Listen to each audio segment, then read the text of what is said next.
Hey, everybody. Welcome to this episode of the Think Unbroken podcast, where our goal is to help you understand your past, get out of the vortex, and become the hero of your own story. Today's guest is an NLP practitioner, leadership trained coach, and amazing human being.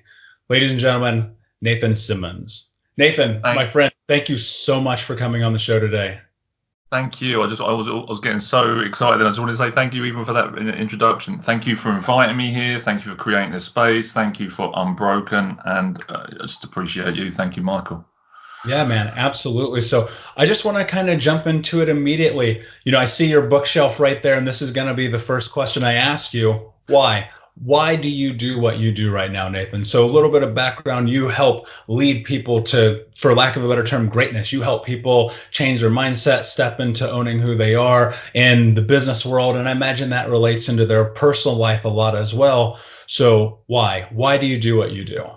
And you're saying on the book is start with why. And that's one of the biggest trigger points for me. 7 years ago, almost 7 years ago. So this is kind of the work environment, not necessarily the early years, but then that kind of gets into it. So about 7 years ago, I'm having a crisis of leadership. And what I mean by that is I'm running a sales team and they're not performing and I can't get them to move. And it doesn't matter how good I am to them, how nice I am to them, how much I shout at them. Nothing is changing in the game. And it's just producing average mediocrity, frustration, and I'm becoming a dictator, and self-loathing is kicking in what I'm doing. And just as my daughter was about to arrive for the first time ever, this is beginning of December 2012, I stumbled across Simon Sinek, how great leaders inspire action, the famous TED talk that he talks about. And I watched this, and then 18 minutes and 34 seconds later, I'm thinking, crap, who is it I am in relation to these people? Who do I want to be seen as in relation to my daughter? What sort of role model am I displaying? What am I bringing to the conversation every single time? And I think I watched that video probably 5 times in a row. Rewind, repeat, rewind, repeat. Okay, what's going on here? What is it, go on this journey of discovery? And then what in that moment I started to understand that parenthood and leadership are not two sides of the same coin. Yeah, they're exactly the same thing. They are one in the same thing. Parenting is the biggest leadership journey you will go on, and it's demanding. You are in that presence. Your outer voice becomes their inner voice. They learn by seeing how you behave. They don't know. Children don't do as you say. They do as you do. Who am I bringing to this table? Who am I bringing to this leadership role? Okay, it's time to change the game. If I want to grow up and mature as an individual, I need to go deep in this and understand my why and my purpose. And that sent me on a bit of a journey. Becoming a father. That was a big stepping stone. Who am I in relation to other people? I used to joke with people in my team that I'm their work dad, and I was getting to a point where I was old enough to be some of their fathers. How am I inspiring them to be who they are? How am I encouraging them to bring their personality and deliver their results and be successful? And then went on that journey. I went and did my coaching qualification and became qualified as a leadership and management coach. Started to really look into who I am, why I am, and then did that journey of discovery of actually what is my why, what is my purpose. And then I had to go back and look at all the stories from my early years, from school, from professional life, from my personal life, and do the analytics, basically. So what I found is actually helping people discover their purpose. It's all about the analysis. It's all about the stories. It's all about the events, the emotions that go with it. And what I found in learning this is, purpose leaves clues. When you do the analysis, you can start to understand what is it you do that creates purpose, and then you can start to cultivate it. It's a feeling that you cultivate. It's something you nurture inside of you. It's something you repeat, so you can start creating fulfillment and focus into your daily actions. So that was kind of the near part of the journey. But then you start going back into what happened as a child, what happened at work. And that's when I started having to do that deep analysis and actually deal with some of my stuff in the nicest possible way. Yeah, and I think that a lot of folks look for purpose before they've identified like who they are, or understand, or have a better understanding, I should say, of who they are in the world, and understanding of who they are in relation to themselves.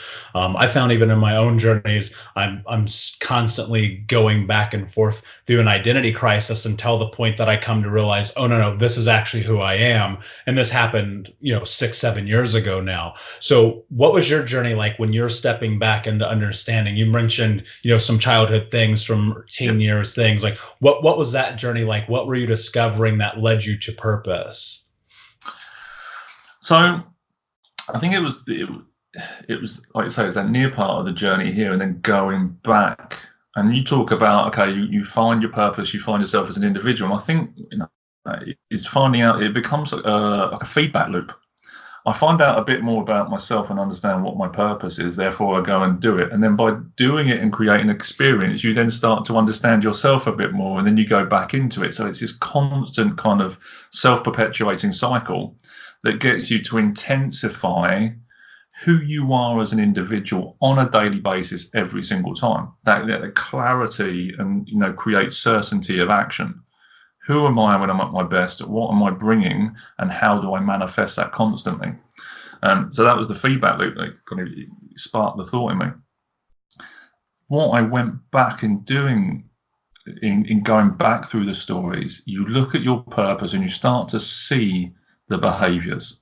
My purpose, and these are the first words that come out of my mouth every single morning when I'm preparing my day and priming my day, is I am challenging people's thinking so that they can take control of key elements of their lives, expand the greatest version of who they are, and become more incredible than yesterday. And that then primes and focuses the whole of my day.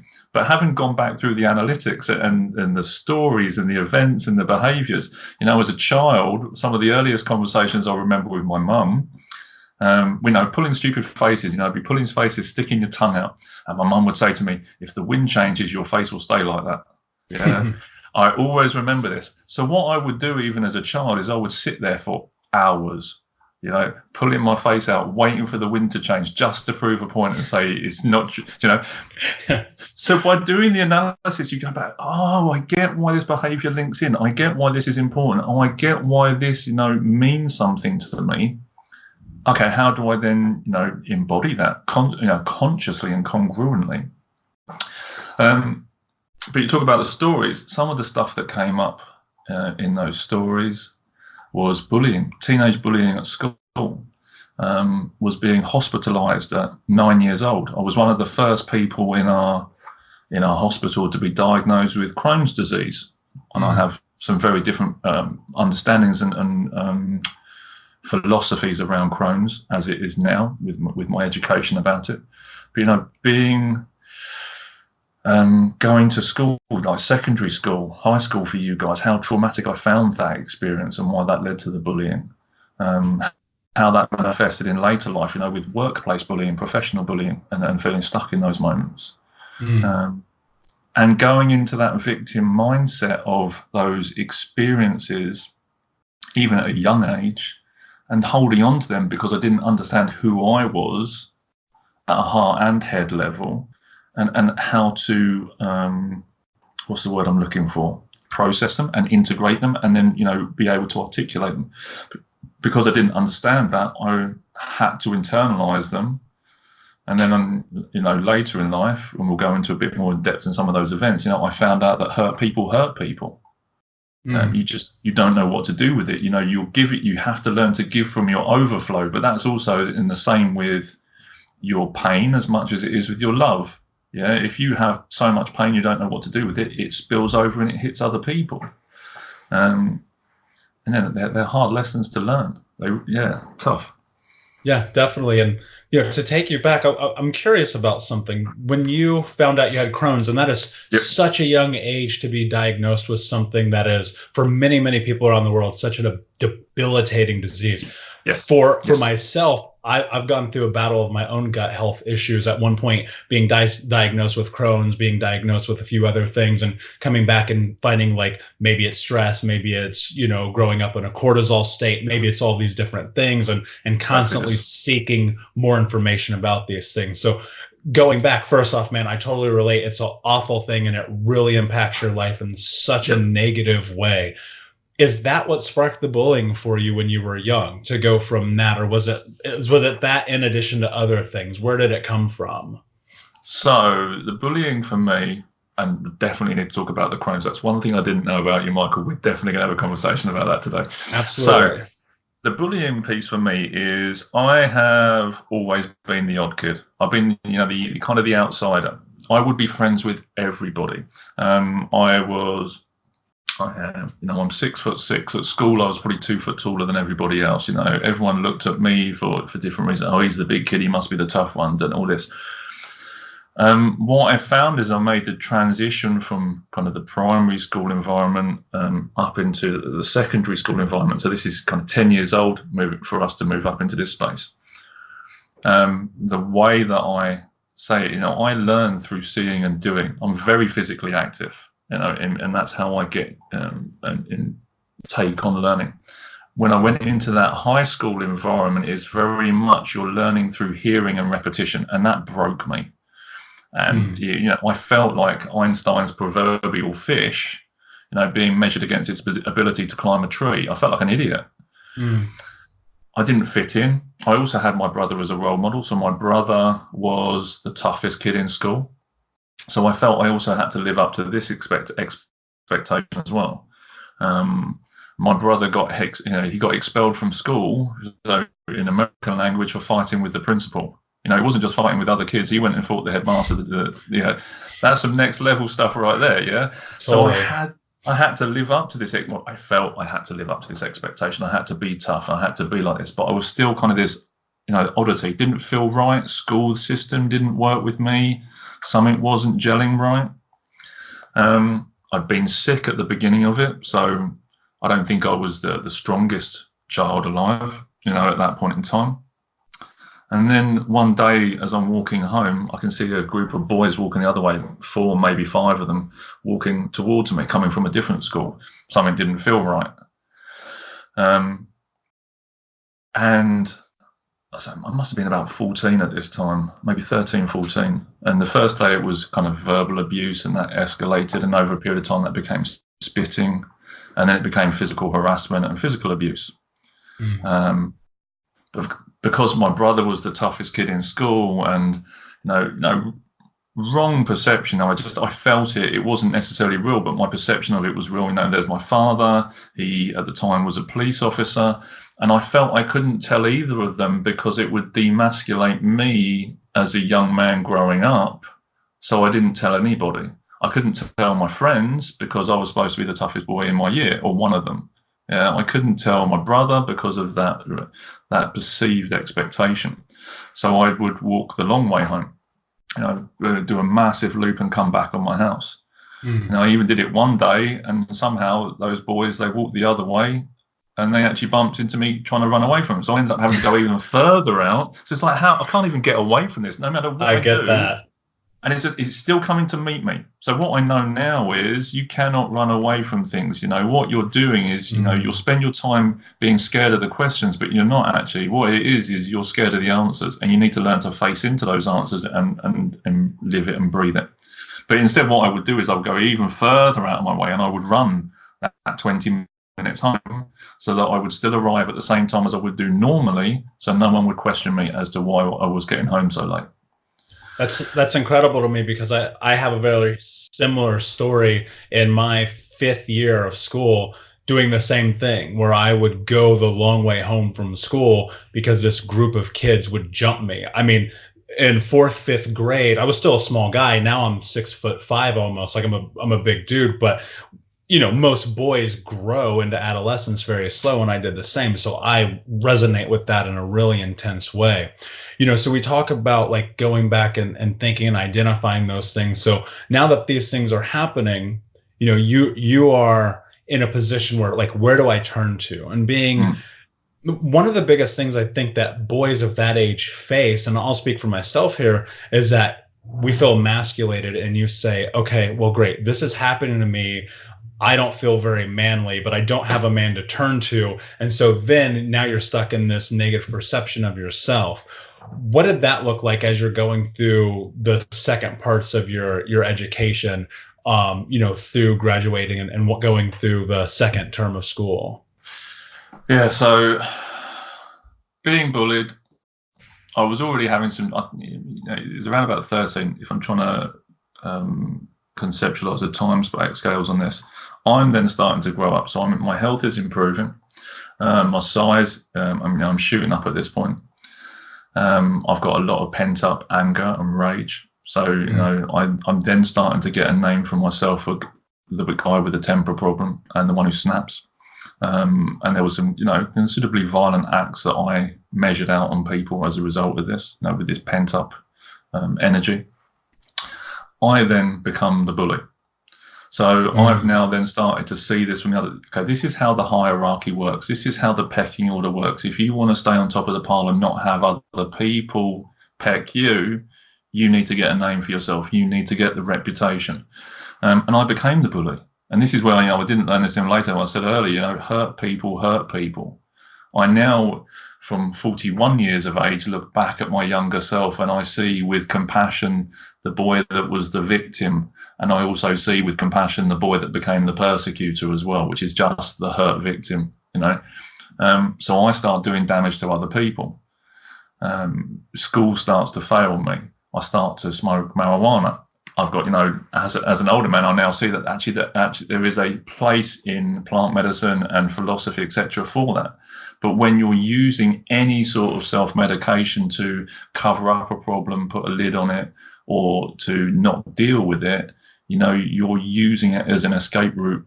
And people call it recreational, again, in floating speech. It's not, though. You're just self-medicating to cover up a problem, and then it becomes detrimental and damaging. So before I even start graduating, I'm just about getting through my English classes, because at lunchtime I'm getting stoned and going back and doing the rest of the afternoon, completely baked, and unconscious. Yeah, literally the same. I spent so much of I started smoking weed when I was 12 years old. And it was one of those things where it's just like, I'm getting high because it's just like what I can do to not have to worry about the world. Now, did you feel like when you start smoking marijuana, did you realize that you were smoking it to numb yourself? Was it something that other kids were doing? Was it a part of the persona? Like, what kind of role did that play? Because I realize there are a lot of children who go through different levels of abuse, whether physical, mental, emotional, who end up turning to drugs, not realizing that it's a coping mechanism, that they're doing it for survival. Did you have any rationalization of that, or were you just getting high to get high? Just getting high. Part of it was getting high to get high. We were smoking. When did I start smoking cigarettes? Probably around about 13, I think it was. But that was a case of to fit in. It was acceptance, and then it became, then kind of almost a natural progression of, well, he's the big guy smoking pot and he's doing it at school, so he must be the rebel. But there was no perception of this coping mechanism that you're talking about. And let's be honest, no one copes their way to incredible. It's understanding, or you don't understand until later, that every behavior, every addiction has a root cause. And when you can start to go back to get to that root cause, then you can start to unravel it. And that's when someone said to me about smoking cigarettes. It's more often than not to do with acceptance. You're doing it to fit in. You're dealing with the problem. Oh, okay, now I understand that. Now I can break it down a little bit better. But smoking pot, get high, get through the day, go home, job done. Yeah, absolutely. So, I've got to talk about the juxtaposition of having a father who's a police officer while you're now in bully mode. Now you're getting high. What was that relationship like with your parents while you're going through this kind of transition? It was rocky. My parents and I, they're both together. We have a fantastic relationship. They have a great relationship with my daughter, without my wife and I's daughter. My father and mother were both only children, single children, and they came from very much a Victorian, early 1900s kind of upbringing. So it was very much the children are seen and not her kind of ideal, very authoritarian. They had no cross-reference to having siblings. So I had an older brother. He was kind of almost the problem child, fighting with people all the time and going out and doing, and I wasn't seen as that child. But my relationship to my father at this point, if I get pulled in for the headmaster with a certain situation, which happened a couple of times with the principal, it was very authoritarian. It was very, I remember walking into that office, and this is the one that jumps out, and I had my hands in my pocket and I'm being nonchalant and flippant about the whole thing. And I just remember, get your hands out your pocket, stand there, da da da. It was a very military style approach. And I remember, I can't remember if I had the conversation with my mum or my dad about it. I just said, you know what? You're not a police officer to me. You're my dad, and I need you to be my dad, not to treat me like a prisoner, and not to treat me like someone who's in custody. And kind of the relationship, I think, started to build from that, actually, because there was a level of emotional intelligence. I was able to challenge that dynamic, and it helped to develop us as people. Yeah, that's an incredible prowess to have as a child. I don't know that many people could step into that at that kind of age, especially with the kind of chaos that's happening and ensuing in your life. And I guess that kind of points back to you mentioning that you were always kind of that person who wanted to be friendly, who wanted to make friends, right? And did you feel like with this relationship with your father, were you trying to just get a more emotional closeness to him, or were you just trying to get away from this, let's call it this authoritarian presence that he held over you? I think it's the latter, is that authoritarian presence.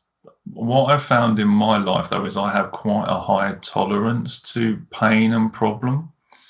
And I think I just reached boiling point with that is, okay, where am I with this? How I'm not able to live in this sensation anymore, and I need to do something. Okay, what is it I need to do with that? How do I change this situation? And yes, I'm very emotionally intelligent and was always putting the lid on these this empathetic behavior and this understanding. But it got to a boiling point where I couldn't do this. Actually, okay, I've got to do this, otherwise it's going to come out in another way. Probably more subconsciously, that thinking at that point in time, it just seemed the best way to deal with it at that point.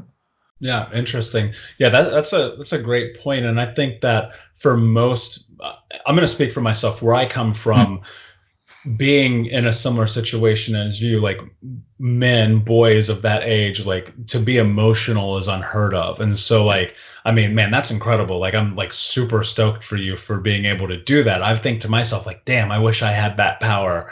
Right. And that's brilliant. So now, what's your relationship with your brother like during this time? Now, obviously, he's a bit older than you, right? But Yep. I mean, you're now stepping into the role that he's kind of laid the tracks for. What was happening between you guys?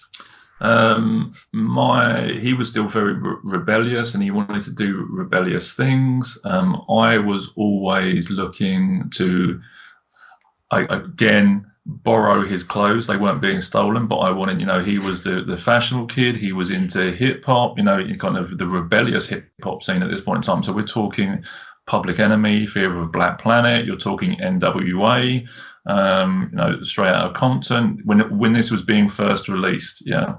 And we're kind of in, I'd say, a white upper working class, lower middle class environment kind of thing. And this was the rebellious, attitude you're wearing. He was wearing an S1W jacket, and we're all singing Fear of a Black Planet and stuff, which makes no context to him, but that was the rebellion. That was is pumping this sort of music out in a large sound system. That was what it was. So he's doing this, and I'm like, he's the man, and he's a good-looking guy, and I want to be like him, and I want to wear his clothes, even though they're 4 sizes too big for me. And he's getting all the women, and I want to da-da-da. And what actually happened was, which I now again understand from that hindsight, is he wasn't able to deal with being that role model. And I think there was an element of, he didn't want me to do what he did. And I think there was a part of that was subconscious, that he actually wanted me to get qualifications. He didn't want me to be out fighting. He didn't want me to be doing these things. And what actually happened was he pushed back, and every time that I borrowed his clothes, there would be an argument, a physical altercation.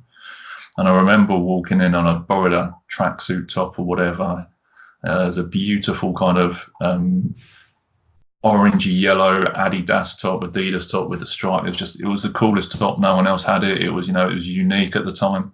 And I borrowed it, and I thought I got away with it. And I just remember him walking in, and I was still asleep, and he went, "Where's my tracksuit top?" And it was like, bam.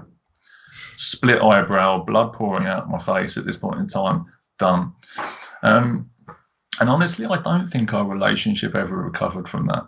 Not that singular moment, but that transition of him not being able to comprehend emotionally, being the role model for me in my growing up and being the older sibling. And because our parents were only children, they had no context also to create a container for us to work together either. So yeah, it was turbulent, to say the least. Yeah, I relate to that as the older brother who, when I was in my teens, I was selling drugs, I was running around with guns, I was breaking into houses, I was stealing cars, I was hurting people. And my little brothers wanted to go with me all the time. And I would do anything in my power to be like, you can't do this. Not because I didn't want to hang out with them, but of the fear that they were going to fall down the same path I was. And so like a part of me rationalizes the understanding of that, with your brothers. So kind of take me, what happens now? You're in high school, you're getting through your English classes, stoned no less, and just right. What are the next few years of your life look like? The next 2 years I'm working part-time in a very nice hotel. My dad's helped me get the job there. I'm getting through that. I'm using the money to buy cigarettes and alcohol, etc. You can't say that marijuana or anything like that is a gateway drug, because it's not. For me, it's at the end of the day, it's poor quality thinking. It's low level thinking that's driving a behaviour. And I'm starting then to take harder drugs at this point in time. So 15, 16, I'm then taking stronger recreational drugs, which are just, again, numbing the pain. I'm getting out of school. I'm getting out of that situation. I drop out of college. 6 months into the program, I'm having altercations with teachers. I'm leaving that, and then just trying to get into jobs at this point in time. I'm going to kind of apprenticeship programs where I can get some sort of qualification. I'm earning very small amounts of money, but the majority of this is being focused into, getting to the weekend and doing stuff, whether drinking and using drugs, etc., just to get through that period of time. But it's all about keeping the lid on it. It's all about just, ignoring actually what life's really all about, and having healthy relationships and doing all those sorts of things. And that's what kind of the next 1, 2, all the way through probably until around about kind of 20-ish, 21. That's when it kind of starts to change a little bit more of a dynamic there. So what starts happening around 21? What is the dynamic that starts to change? What is the shift that's happening in your life? Because I had a similar experience that by the time I'm 21, things just start to seem a little bit different in the way that I perceive the world. So what happened for you? What's happening 19, 20, 21 to lead you into at least some kind of shifts? So I ended up leaving a job, we shall say, under a fairly dark cloud, which was quite amusing. Changed role, went back to the hotel that I'd worked at when I was 15, with a different job title. And I met a lady. I was working there as the night porter. I ended up becoming the head porter. She was head of reception, beautiful lady. And, I'd been all about, trying to go out there and get as many partners as I possibly could and do X, Y, and Z, the toxic sexual activities and stuff like this. And I met this lady, you turned my usual 21-year-old cheek and charm on. She was a little bit older than me. And we ended up in a relationship. But I knew from the first day that I woke up next to her that she was the one. This is the woman that I'm going to spend the rest of my life with. I have no idea what the story looks like. I have no idea what's going to come before us. What I know is that this is it. I'm good. I'm done. And I remember coming downstairs the next day, and my best friend at the time was asleep on the sofa downstairs. And I just said, this is it. She's the one. And he was like, shut up. This is, you're talking rubbish, man. But I knew. So we go on a journey for 2 years, maybe 2 years, 2.5 years. And we start doing the personal development. So I'm kind of aware of a little bit of personal development type stuff in the background, tools, concepts, ideas.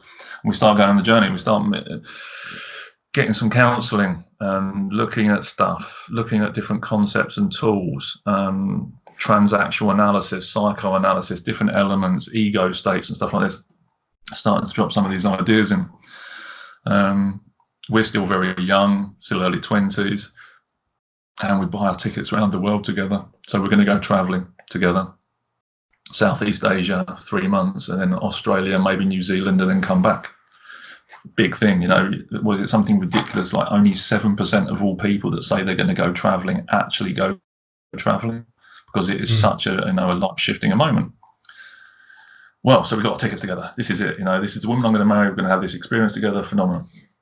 8 weeks before we fly, she says to me, "I can't go travelling with you." And I'm like, "So what?" And she said, "Look, I don't feel ready to have this relationship with you. I'm not mature enough. You're not mature enough to go and have this experience. I need to have this experience on my own. The relationship's over." I go into an absolute meltdown, because this is the woman I'm going to spend my rest of my life with. She's now just said it. I'm like, this isn't happening. You know, I start to kind of derail. The aggression starts to kick in a little bit. You know, I'm getting really frustrated, really angry. So we stopped talking. I still go travelling. So it's about the kind of the 2nd of January. I get on the plane and go out. I spend 15 months travelling. I bumped into her once by accident in Thailand. Didn't see her again. That's insane. Yeah. Just once. It happened to be in the train station. I thought, well, that's all over. I'm now waiting for my new partner, my new girlfriend to turn up, and I happen to bump into this lady. I'm like, okay, don't kind of see the correlation or the coincidence, but we have a bit of a chat. It's always a bit awkward. Yeah, we're good. Go our separate ways. You know, just it's not. There's still too much friction in me for it. Come back to the UK. I get back into the UK March time. But I just don't know where I am, who I am, why I am. I've left an Australian girlfriend in Australia. We're still supposed to be together. I'm back in the UK. I end up going back into the job that I left 16 months beforehand, just doing the same, you know, repeating the same cycles. And I remember walking down the road that I used to walk down and getting bullied. So I'm walking the direction, the same way that the boys that used to bully me would walk every single day. My mum's dropped me off because I haven't got a car at this point in time, and I'm walking into town and I can feel my shoulders coming up and I'm getting ready to go to war. It's like putting on a coat. And I've spent 15 months, you know, sharing these concepts and these ideas badly, may I add, you know, trying to help other people.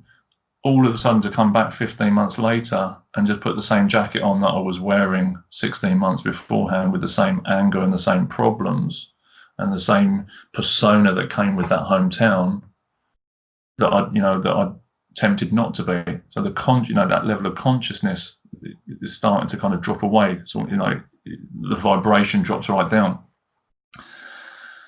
And then what happens is, you know, I just can't comprehend who I am in relation to anything: the job, the people, the location, the experiences I've had. You know, people aren't interested in the experiences I've had. I've just travelled the world. I've seen Australia. I've seen Angkor Wat in Cambodia. I've been tattooed by a Buddhist monk. I've done all these incredible. Been to these beautiful palaces in Bangkok. Incredible things. No one wants to know. They're not interested. So you just go back to the old mechanism of, you know, working for the weekend, doing as much as you can, numbing the pain. You know, everyone's got mental health problems, but no one's talking about it, so you're all doing the same thing. And you know, I didn't know I had mental health problems. But then you get to that kind of end of that 8-month period, and the way that I share this part of the journey is, I was lying on a dirty sofa, 20 minutes walk, you know, a dirty 20 minutes walk from Elephant and Castle train station in London. And you would have done one or two things if you'd seen me. One, you would have either pulled away from me in absolute disgust, or two, you would have called an ambulance, because you would know that I've just overdosed on recreational drugs. And this is at 24.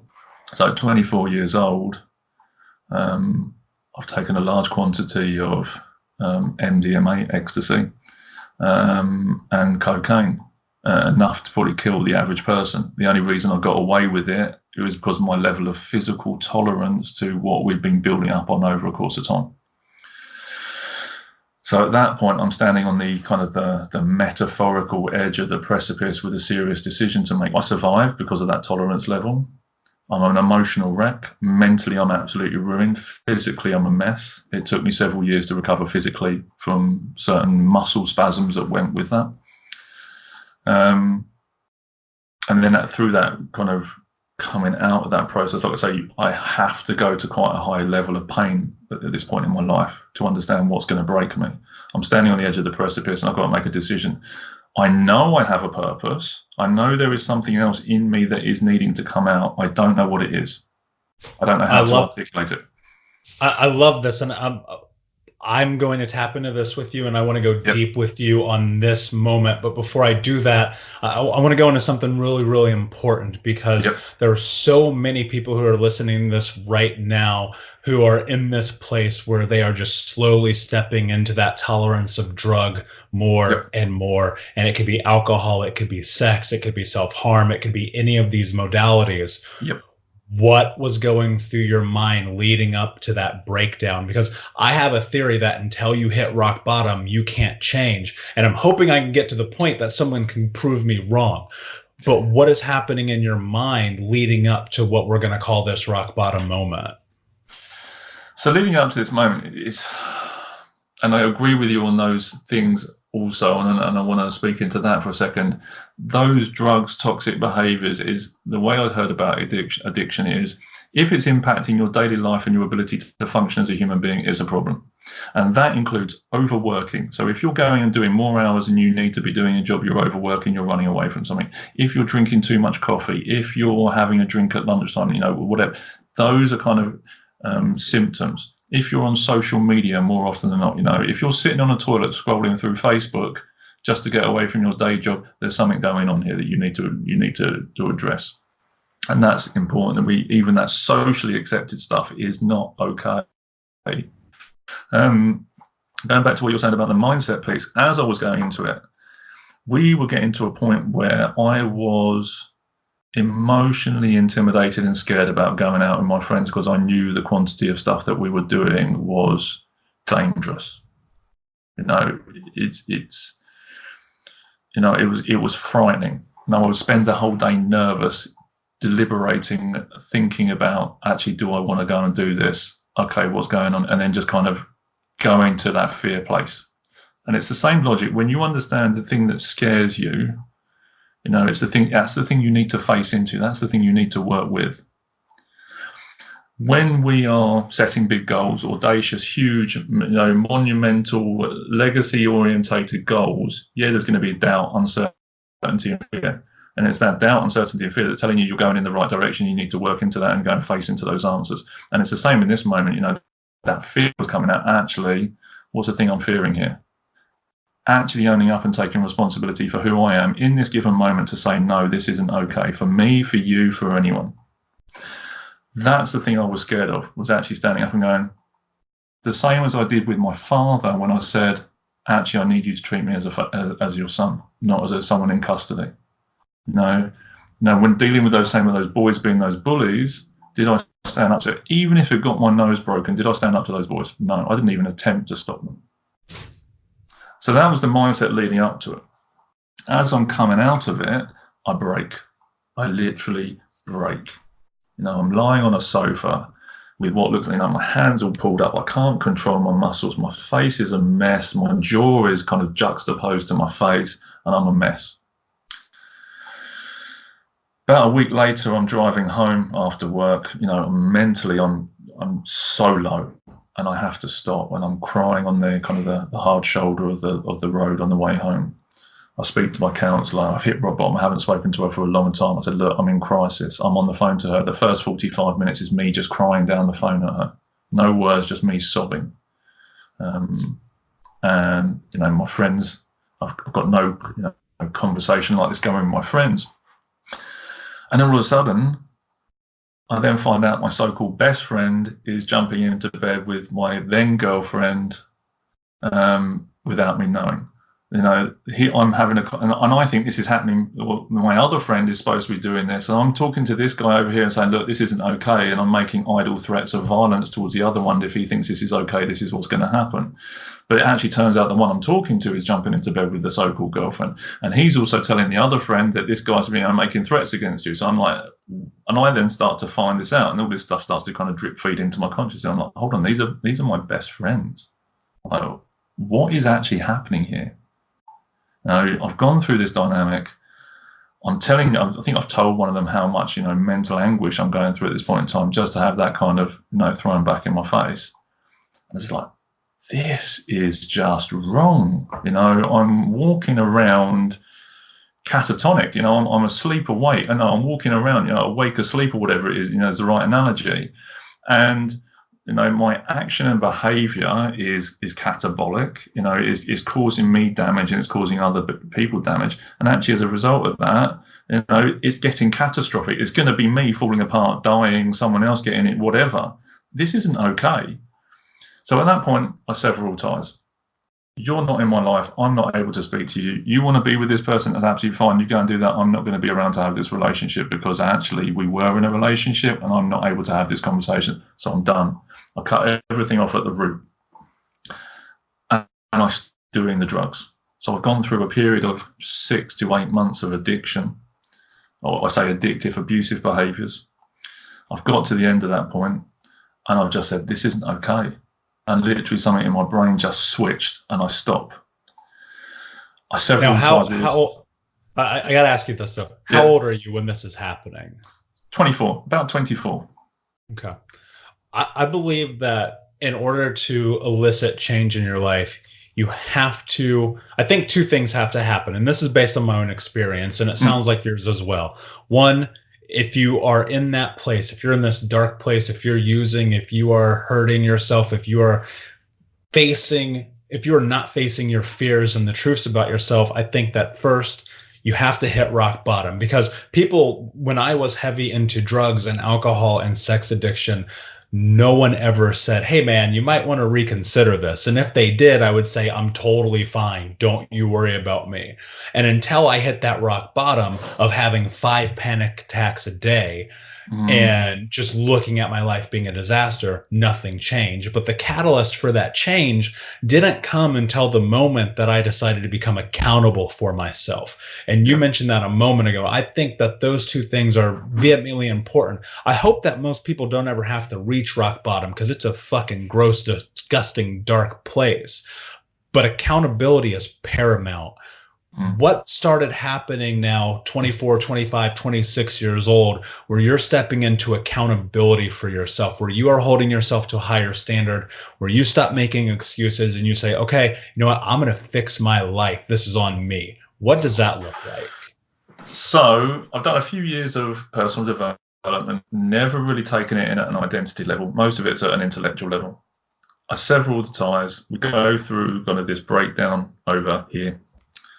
I've got a few people in my circle that we're kind of, yes, we're using, but we're doing it in a slightly different way, or they were at this point in time. But we're having very emotionally intelligent conversations for a few weeks.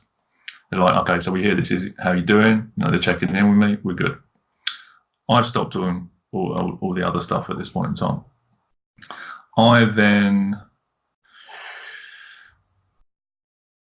So about 6 weeks later, it's actually my birthday. And I'm in my hometown, and I'm there with a couple of friends of mine. One from the original circle, but we're still friends now. He's a very emotionally intelligent and intellectually astute guy. And with one of my other friends who's not in this circle at all. We've known each other since school. One of the few people I'm still friends with from school. And we're standing outside, waiting to go in and see. I think it was Lord of the Rings. It's part 3, because I remember my friend wanted to get up at the cinema, and because part 3's got like a half-hour ending where they keep going backwards and forwards, it's getting really frustrated. And Anna, the lady that I said I was going to marry, her mum walks past me. And now we don't come from the same hometown. When I'm standing outside the cinema, her mum walks past, I'm like, this is weird. So at this point, bear in mind, I'm not this. Normally I'm wearing a white shirt. I'm fairly smart today. At this point, I've got my hair shaved up to here. I've got a mohawk of dreadlocks hanging down the back of my head. Yeah, I've got a white kind of singlet vest top thing on with my scrawny, wiry muscles sticking out the sides, and a big pair of baggy hip hop jeans on. And and Anna's mum walks past. I'm like, this is weird. This is my birthday. Okay, cool. And I turn around, I have a chat with my friend, turn around, and then Anna walks up the escalator on the night of my birthday. I'm just like, this is really weird. But I'm good, you know. I've had this epiphany of life isn't meant to be like this. This isn't what I'm designed for. Bam, Anna turns up 6 weeks later. Start a conversation. Turns out that 3 weeks later, she's going to be moving to Amsterdam to live. You know, she'd been traveling. She'd met some people from Amsterdam. She'd been over to Amsterdam. She fell in love with the place. It's beautiful. She wants to go and live there. So we start having a conversation.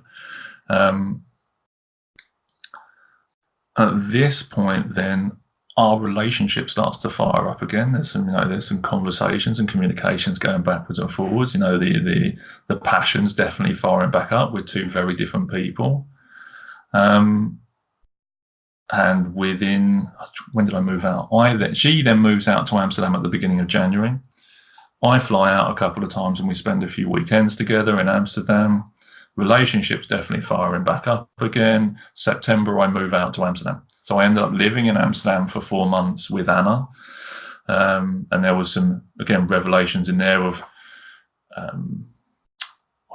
safe self-sustainability in myself, self-motivation, how I try moving to a country where all the terms and conditions and the expectations are in a different language, trying to find another job, okay, predominantly they do speak English, but their native tongue is Dutch.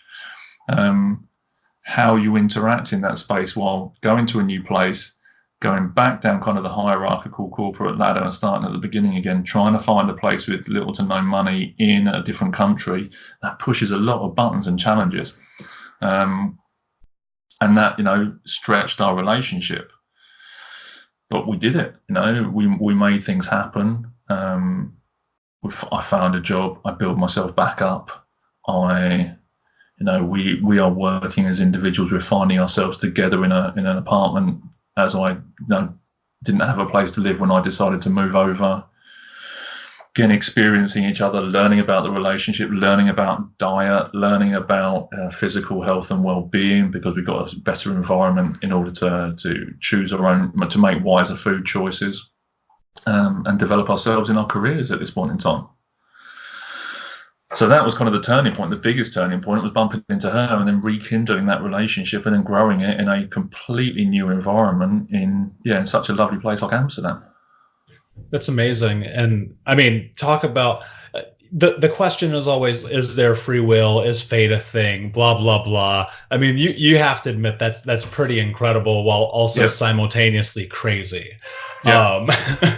Yep. I myself found the most growth in my healing journey when I left my hometown, when I left the place that I'd been from, when I got away from the people that, I don't want to say all my friends enabled me, because that would be a farce, but there's the concept that, like, this is what we do. These are the places we go. These are the people we hang out with. This is the identity.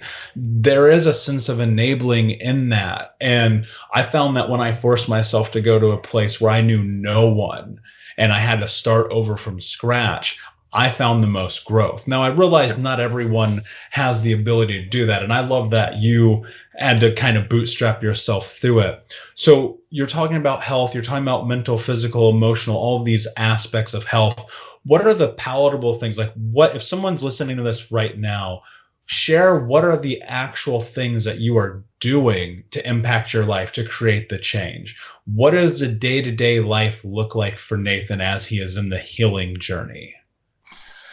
Okay, so the healing journey, one of the biggest challenges going to Amsterdam, I'm there for the first bit. I can't remember how long I was there for. The money's running out because I don't have a great amount of savings. I remember sitting on a park bench and sitting there going, I'm done. I've got no money. I can't be here. I can't make this work. I can't find a house. I can't find a job. I have all these problems. And I can feel myself going into that depressive state again. I can feel like kind of really weighing down, and I'm sitting on this bench at the end of the Vondelpark, and the lights are playing. just thinking, this is wrong. I can't make this work. But again, it's that sensation of hitting rock bottom and learning how to bounce. It's that kind of, actually, I'm in this, I'm going to face into this. There is a pain to understand here. Okay, how do I move through this? How do I develop from this? What is the actual step? Having conversations with Anna about the current circumstances, honest dialogues, and then just going out there. And then, I didn't understand the importance of networking at this point, is speaking to different people, finding out, being in different places, having a different conversation, sparking, like you say, that coincidence of fate. No, it's okay, I speak to this person, we end up getting a house together. I have this experience, someone, whether it's positive or negative. Okay, what did I learn from that? What did I get from this? And then developing that up.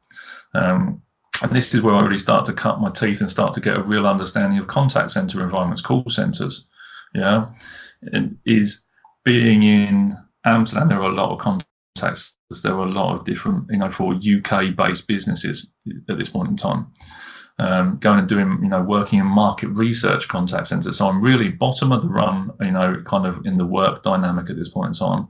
Still got my head of dreadlocks at this point in time. So I come with a certain imagery that people potentially don't want to employ because of the haircut, etc. And being in Amsterdam, people couldn't get their head around the fact that from UK that I was leaving the UK to go and live in Amsterdam, but I wasn't using drugs. So why would I go and live there? They couldn't get this through their heads. So there was this persona that went with this imagery. But it's constantly understanding, how do I move out of this pain point? How do I develop this? Where am I going to next? What comes after this? And then just using those experiences that are around us. Talk about the feedback loop. Going back into that is, okay, well, what's the experience? How does that express who I am? Okay, how is that expression feeding back into who I am, and how I'm developing and growing those things and refining that that understanding in order to be able to give it in a more concise, pinpoint way and live a more fulfilled life. Amsterdam does great things for you because it's a city, but you can walk across it in a very short amount of time, and everyone bikes. So you can jump on a bike and you can be across the other side of Amsterdam in 30 minutes, 40 minutes. It's the cost of living, it used to be then, was reasonably cheap, proper expensive, but the cost of living was cheap. You could go to a music event for maybe 12, 15 euros, and you could have a great night out for 40 euros. Yeah. But see a world-class, performance. I would see De La Soul. We'd go and watch De La Soul at the Paradiso. I saw KRS-One at the Melkweg. I saw Method Man at the Melkweg as well. And you're just talking maybe 10, 15 euros to get in. Next to nothing. So one of the things that I hear in you saying this is a big part of this journey was being in a healthy environment. And I mean, sure, you're surrounded by people and the accessibility, especially during this time frame, to Yep. drugs, and Amsterdam being known as like a drug capital of the world. Yep.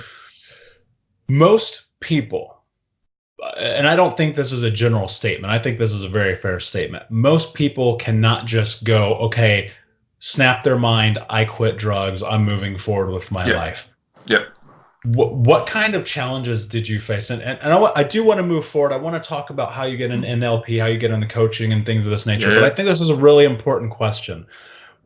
What is happening in your mindset when you are in sobriety, especially in the beginning? What are the stories that you're telling yourself? How are you battling through sobriety in the early stages of this? And so at this point, I go to Amsterdam. The tension for me was, okay, finding a job, finding a house, building a relationship. So there are certain stress levels that are going up. I'm not using, I say, hard drugs. There isn't ecstasy, there isn't cocaine. I don't have access to those things. The biggest you get access to is marijuana. So at this point, I'm not doing a lot of this. Anna doesn't smoke, it's not her thing. But there were times when I genuinely could not get to sleep because my brain was going 400 miles an hour. And I would be lying there at 3, 4 in the morning, brain activity going through the roof. And it was at these times I then started using marijuana again, but medicinally. So I was smoking a small quantity of marijuana just to bring the brain thinking down so that I could actually get to sleep. And this was the only time I was using it. So I'm starting to redirect the focus of how I'm using the plant itself in order to get a desired outcome, not a stifling outcome at this point. So I'm dealing with my stress in the day because I'm not using that sort of thing during the daytime. It's just at the nighttime, and I'm just using it for that mechanism. So I'm using it in a healthier way at this point in time. Seeing everything else going around, yes, I knew there were people that were still doing this stuff. Yes, I knew there was, I was still kind of interacting with a couple of people that I'd known from the UK that were now living in Amsterdam, and they were still using it. There wasn't, for me, the pull to go towards that. It just didn't have that same desire because I was in this different environment, different, mindset almost, or growing mindset. And I've got better things around me, I've then started training martial arts a lot again. I'll get really into the martial arts at this point. Now I'm cycling probably 5 to 6 kilometers a day because you cycle everywhere in Amsterdam. I'm training martial arts probably 4 times a week. We're walking around over the weekend. We're buying organic food because there's an organic market just at the end of the road where Anna was living. Just these whole range of new experiences. Literally taking myself out of this life, made a life choice, gone over here, completely different place to be, and completely different, space to redesign what was going on. That's incredible. And so much of life is choice. And that is something I will preach until the day I die. Like, we make choices and decisions every single day that are going to impact what happens next. Right. Yep. So now you're in Amsterdam. These amazing things are happening. Transformation is occurring. You're stepping further into the person that you want to be. Yep. Walk me through what's happening now. You're going to what's happening in your business career that leads you to becoming certified, to lead you to learning NLP. Obviously, you've had an interest in this, in these mindset practices and learning and understanding for quite a while. Yep. What has happened in your life that makes you want to step into it further? So there's still a few years between that and getting into the kind of the coaching piece. But again, it's that tolerance and build up. So my career in Amsterdam is building up. I'm getting my way into management jobs and management roles again inside the contact center. And I mentioned as previous conversations we've had about, it sounds more grandiose than it is. I end up managing the customer services for the international clientele for Time and Fortune magazine and National Geographic and Harvard Business Review whilst living in Amsterdam. More through my passion and desire to help these people and push my own capabilities. So I'm doing this, kind of cutting my teeth a little bit in leadership. I'm starting to learn negotiation and emotional interactions while I'm doing this. My martial arts is moving forward. I'm excelling in my martial arts and building my relationship with Anna. I then decide that I have to go to Brazil. So part of my martial arts to get the equivalent of the black belt is you have to be able to speak Portuguese and you have to have gone to Brazil to understand the culture, because it's a very cultural thing. So I'm training capoeira. And capoeira is a very cultural movement in Brazil. It's about the music, it's about the social interaction, it's about the songs that are sung and what those songs mean, the ritual. So I'm building this up. I go to Brazil for 3 months. Anna comes over, she joins me in the middle of this trip. And we're in the Amazons and the conversation starts up. And at this point is when I say, okay, do you want to get married then? Wasn't the best proposal in the world. It was kind of a romantic location, but the words didn't quite come out right, but it happened. And I had this illusion of how I was going to propose to her, which was completely, unrealistic. This was a moment though, we're standing on this little kind of pontoon kind of thing almost on the edge of the Amazon River, looking out over the jungle at 11 o'clock at night, listening to the insects. And I said, yeah, I want to marry you. Will you marry me?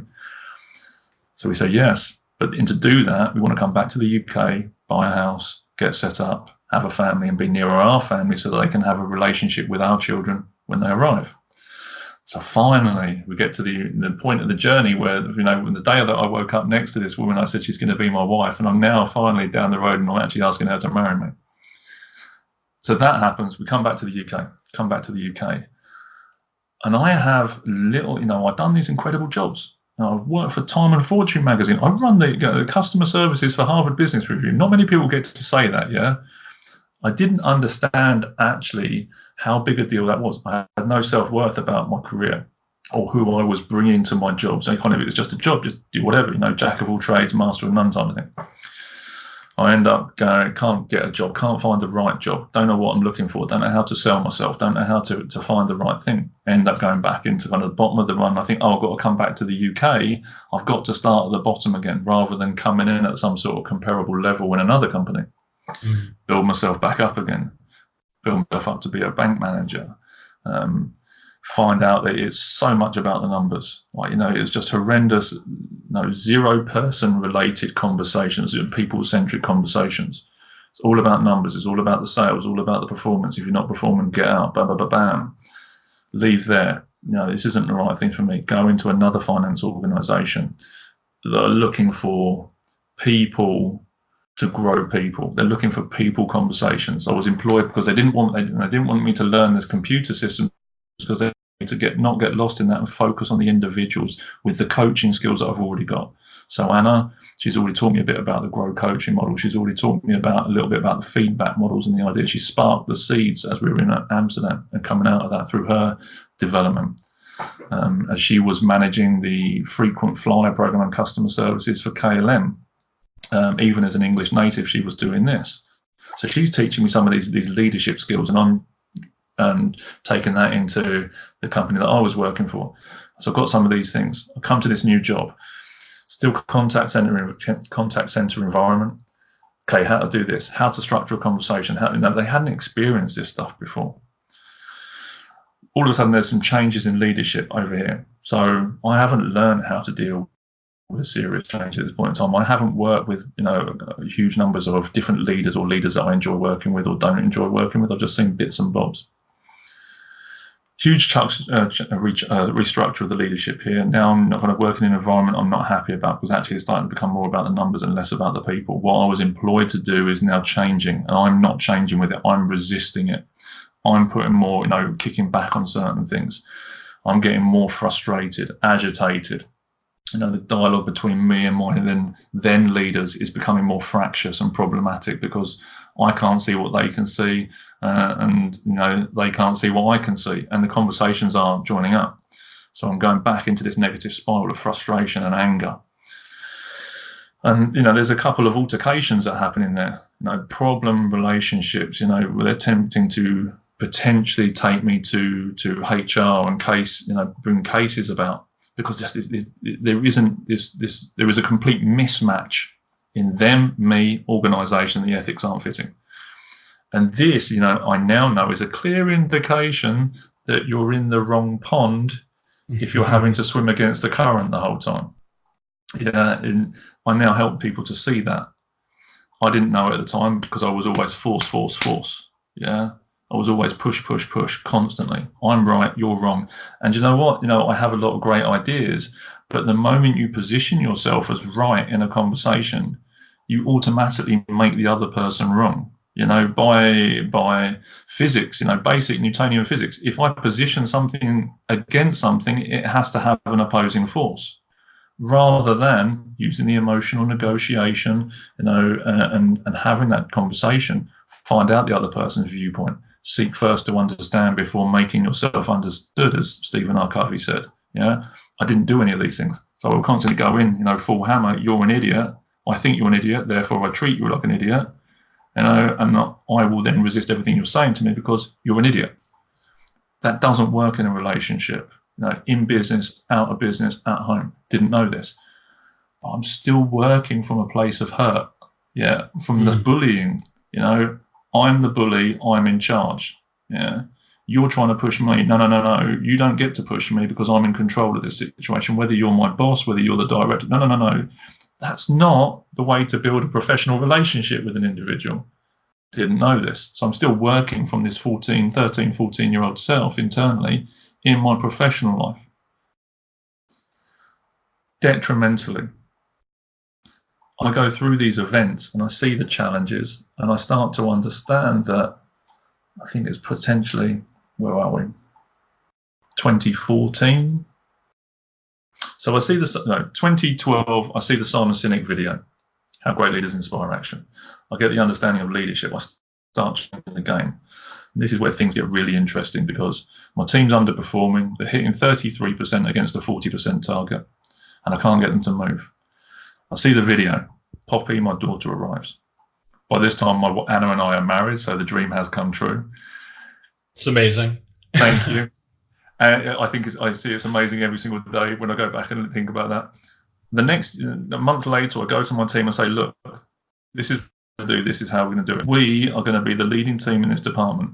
The target is 40%. We're aiming for 45%. And we're going to show people how to be exceptional, how to deliver exceptional results, and how to behave in an exceptional way and inspire them to want to step up their game and come with us. Now, I want to stop you right there. I'm sorry, I don't mean to interrupt you, but I think this... This makes me immediately ask this question. So many people, when they discover something new, are terrified to implement it into their life. Correct. What is your thought process as you are stepping in? Because it's easy to go imposter syndrome. This is not who I am. No one's going to fucking believe this. What is happening in your head leading up to that meeting? And you're like, now this is happening. I believe in this. What is the story that you're telling yourself? So I watched this. I know I absorbed this information kind of really deeply with my daughter arriving. There's this complete shift in my psyche, I think, consciously, subconsciously. I go into the dialogue and say, look, this is what the world is going to look like. We're doing this. We're achieving this. The target's 40%. We're only hitting 33%. This isn't okay. What's not causing that? Who am I as a leader to you as individuals? What am I bringing to this conversation? And I haven't completely diagnosed or done an analysis to understand who I am at a purpose level to be able to articulate it. But I've got this sensation, it's about being better than yesterday. It's about pushing buttons. Okay, where are we going with this? Okay, bam. We are going to increase the level of challenge, and by doing this, I am going to do this in exchange to make this happen. I am going to be with you every single day. I'm going to lead by proximity.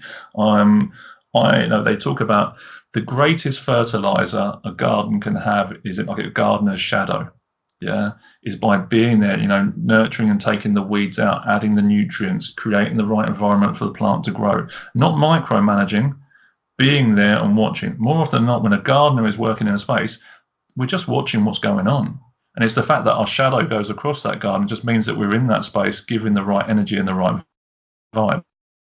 So I set this big target. Target's 40%. I set 45%. Everyone goes, because we can't even hit 40%. So how the hell are we going to hit 45%? Yeah. And I remember we're sitting in what we call a greasy spoon. I don't know the right, probably like a diner, probably in America. Greasy spoon for us. So it's bacon, breakfast and stuff like that, greasy breakfast. And I'm sitting in this cheap greasy spoon with plastic school chairs almost as the decor. And I'm saying, look, this is what's going to happen. At the end of this 12 months, you are all going to be in different jobs. All of us are going to be in a different job because of what we've delivered here. And this is what it looks like. This is what the year plan looks like. This is what the months look like. This is where we're going to have conversations. This is where the business is so busy that we can't have conversations because you're going to be delivering exceptional. And everyone's going, okay, now I'm starting to see that there's a plan. 12 months from now, 31st of December for me looks like a different job. 31st of December looks like me as an exceptional individual inside this department getting the right merit and accolades according to what we do here. Everyone gets it. We go in, and I broke down the structure of what we do. 2-3 conversations, tight conversations in 10 minutes every single day. What happened yesterday? What worked? What didn't work? What are you doing today to improve it? Constant. One-to-one conversations about development, teaching people what I do for them so that they can do it for other people, so we can get to more people in our tight bubble and develop exceptional behaviors. With boots on the ground, understanding and viewpoint, and my leadership skills feeding into that to develop and grow these people. So this is what's happening, and it was consistency. What Bruce Lee says, long-term consistency beats short-term intensity. Every single week you knew what conversation you were going to have, you knew what questions I would be asking you, and you knew why I was asking the questions, because the only thing, now I know it, that I give a shit about is you becoming more incredible than yesterday. If I do that on a daily basis, I'm golden, I'm happy, I'll get hit by a bus tomorrow, have I lived my life to the full? Yeah, because I've done that in that moment. We work with this team. We had the smallest team in the department. Everybody else stays the same. That team's revenue grows by 46%, I think it is, now in 12 months. we took that team from 1.5 million to 1.6 million, sorry, to 2.2 million in 12 months. 4, if not 5 people were promoted out of that team. 3 of them became leaders. 2 of those people have been promoted even further than that. And by the time I'm leaving the business, they're now in higher positions than I ever was, and I'm the one that's coached them how to do it. Mm-hmm. Yeah. That to me, and this is when you come back to parenting and leadership, it is no parent in their mind wants their child to be the same as or less than them. No, we give this stuff to our children so that they can grow beyond us. We give them the light. We show them how to get there, and then in the nicest possible way, get the fuck out of the way so they can go and do something more exceptional. Yeah, that's incredible. And also, like, kudos to those people for tapping into their own belief. And I think that a lot of times people just need that extra little bit of external motivation so that they can just take the first step. Then that turns intrinsic, and now they're off to the races. I mean, I imagine you get to the point where those conversations, people are identifying the things for you instead of you asking them the questions, right? Because we just need to be led in the right direction. So what happens when you decide, okay, I'm going to step away?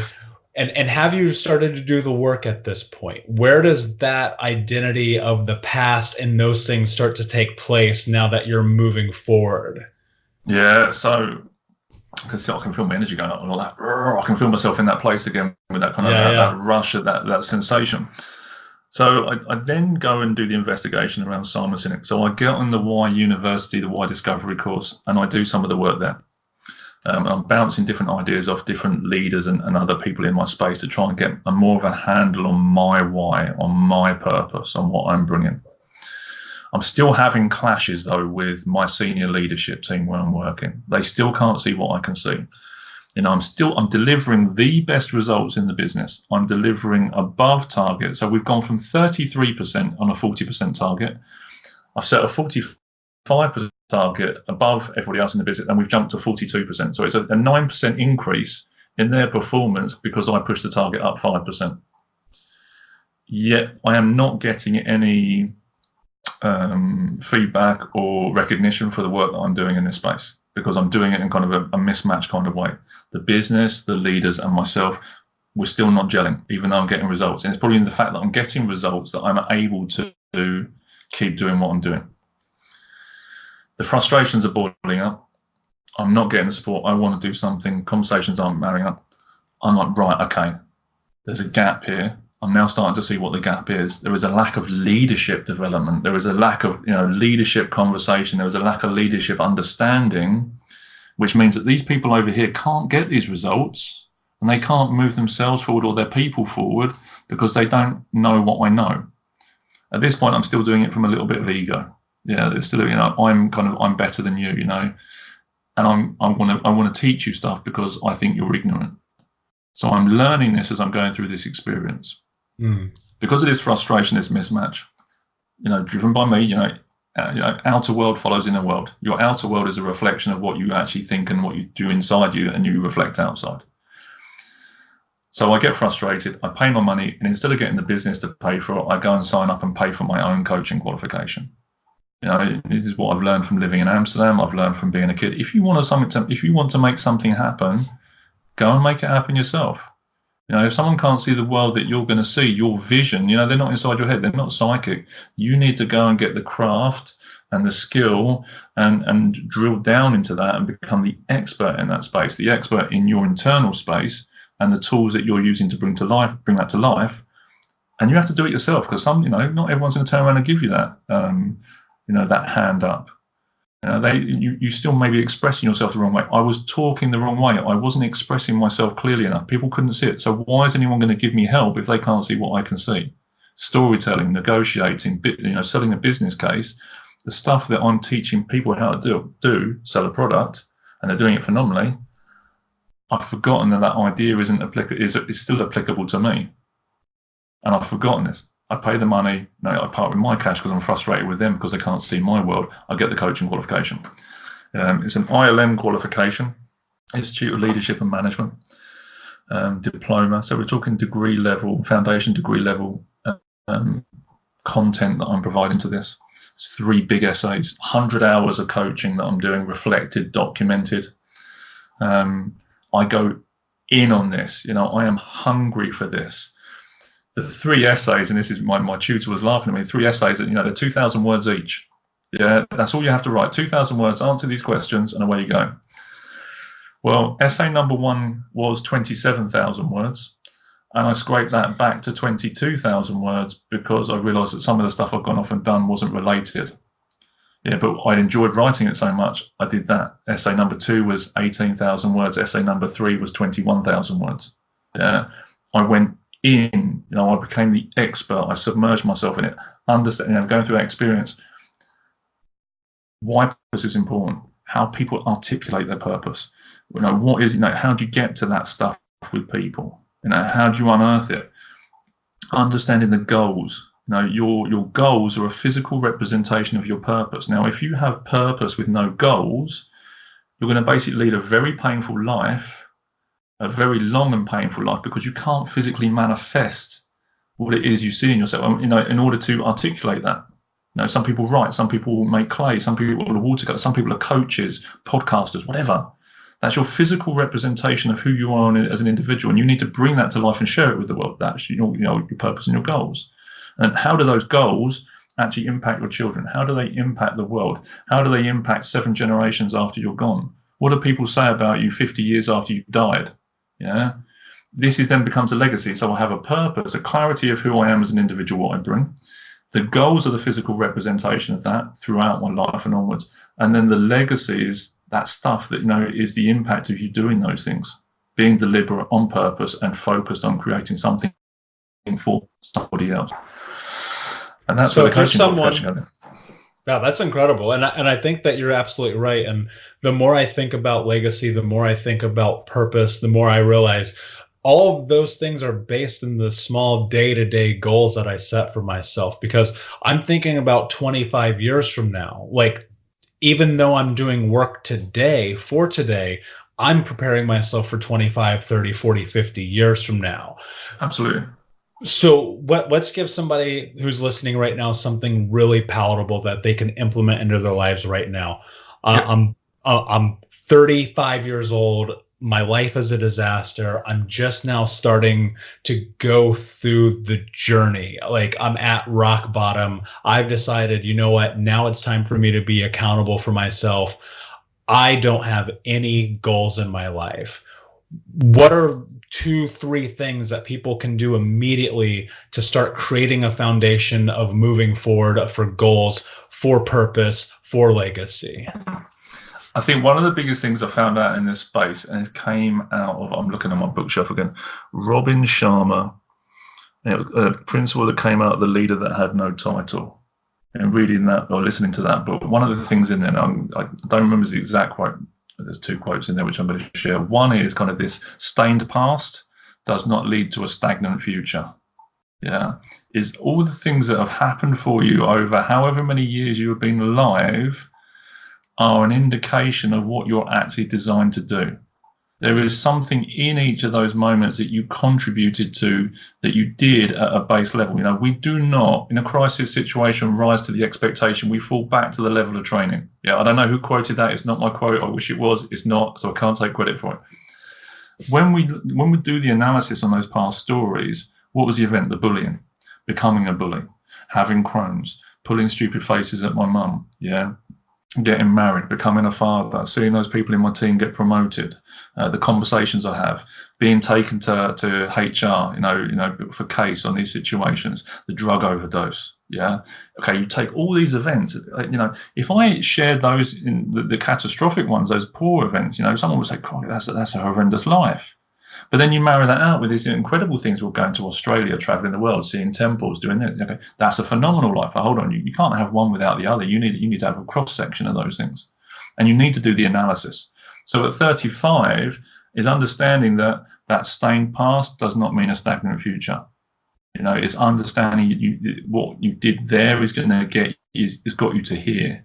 The probability of you being alive right now, when you add those numbers up of actually being born in the first place, and all the dividing roads that you could have gone down to get to this conversation with me right now, the amount of zeros that are on the end of that number, yeah, we haven't even got time in this lifetime to reel that number off. So it's celebrating the fact that this moment is a complete miracle. Everything that happened to you happened for a reason. And everything that happened to you is an indication of who you are as an individual, what you bring. And you will do those things regardless. It's like a factory default setting.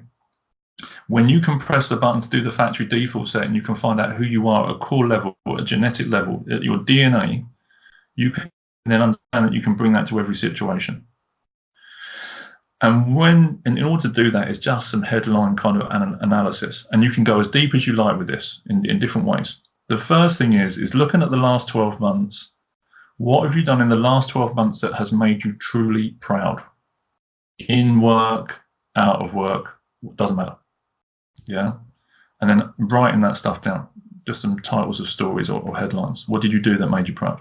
Then ask the question, what did you do that has made you truly excited in the last 12 months? What were you planning? What events? What interactions? Did you get truly excited about going to? Great, we'll get that time. We'll get those listed out. What are your top 3 values? Even kind of as a rough rule of thumb, what is it that inspires you and keeps you going? For me, it's challenge, it's curiosity, it's growth, it's those sorts of things. Those are my kind of, okay, let's document them down. And then we start asking questions like, well, what events have enabled you to embody those values more often than not? And then we can start writing some of those things down. We're starting to do the analysis. We're using the focus. We've got quiet time to do this. Okay, and then we're looking at those stories that made us proud and excited. What was it you contributed to those events that created that pride and created that excitement? And then you can start writing, actually, what was it I physically did? What was the action? What was the verb? What did I bring to that dynamic? Great. So now we've got something that, is getting close to kind of an I am kind of statement. We're getting closer. This is what I talk to people about, is an I am. It's not aspirational, though, and it's not kind of optional. It's who you are at a genetic level. Now we have an idea of what we're bringing and what we're putting in. What was the impact to the people around you as a result of the contribution that you made? Now we start to see how we become of service. And this is what I would call purposeful work. It's something that is full of meaning to me, which is meaningful work, but it's full of purpose to you because I'm giving it to you. It's not just about me, it's about you. The me becomes we, yeah? So when I look at the impact, I can say, okay, I did this. I challenged Michael's thinking today. How do I know it challenged? Because the impact on him, he smiled, we had a laugh, he's going to share this with other people. Okay, how is that? How is that helping someone else become more incredible than yesterday? Because I've been honest, authentic, exactly who I'm going to be. Great. That then feeds back into that loop of, okay, now I have this understanding as a 35-year-old person who's going through this process. Now I know what I can start bringing on a daily basis. Now I know how to measure that impact on other people because it's purposeful, it's of service. How do I go and find more excuses and the reasons to do these things in a holistic, wholehearted kind of way? And then ask the question, actually, what job would enable me to do those things that really excite me, make me proud, and demonstrate my values for more than 80% of my day? And then you can start to get an idea, well, it's this job or it's doing this. It's now I've got a new goal. Now I've got something to aim for. So rather than doing this kind of roller coaster of career goals and development and actually, I know I need to be here. So what's the next step I need to take? I need to go here. I need to do this. And it becomes a stairway. Because we have that clarity of vision. And also, I wish I knew who did this quote. People can only see as far as they can think. So when you shift the thinking to that location, you can understand the stairway that gets you there. And then you can make every step forward a step up, and every step up the preparation for the next 2 steps. So your brain automatically starts to pull you forward because that thing you're seeing impacts hundreds of people, thousands of people, millions of people. It's me at my best. So what reason wouldn't I have to step up out of this and crack the fuck on? Man, Nathan, that's incredible. Like that to me is like Bible verses, my friend. I love it. So before I ask you my last question and we wrap this up, can you let everybody know where they can find you? Social media, website, all those things. Yep, so website is nathansimmonscoaching.com. You can find me on LinkedIn, Nathan Simmons. My Facebook group is How to Find Fulfillment, all one word. So just search How to Find Fulfillment. If you see my sunny, beautiful face, he says, come and find me, click on the link, connect, send me a message. I want to speak to you. If there's anything that I can add, any service I can be, any value that I can give, ask me and I will share it with you wholeheartedly, okay? Amazing. Nathan, you've given so much value. This is an incredible conversation. And my last question for you, my friend, is what does it mean to you to be unbroken? Do you know what? I'm getting goosebumps thinking about this. So I must be in the right place. It's that idea of just being broken. Do you know what? It is holding on is holding you back. Yeah. It's understanding that actually if there's an outer shell that needs to come off, you need to let it come off. You need to break to move through. As Ernest Hemingway says, the world breaks everybody, and some of us are stronger, and I think more beautiful at the breaks. It's what makes us. It gives us the thing that we can share forward. It's that light that we can shine to others to help them see and learn and grow from. So to be unbreakable means to be completely broken, and to be whole in that. Like kintsugi, the bowl with the gold glue in between all the pieces. It's that idea, actually. Do you know what? We celebrate the broken bits because actually that's what makes us us. Yes, absolutely, my friend. Absolutely. Nathan, my friend, I can't thank you enough for coming on and sharing your incredible journey and story. I know that so many people are going to get an immense amount of value and probably listen to this multiple times. To everyone that's listening, thank you so much for listening. And until next time, my friends, be unbroken. See you guys. Thank you. Thank you.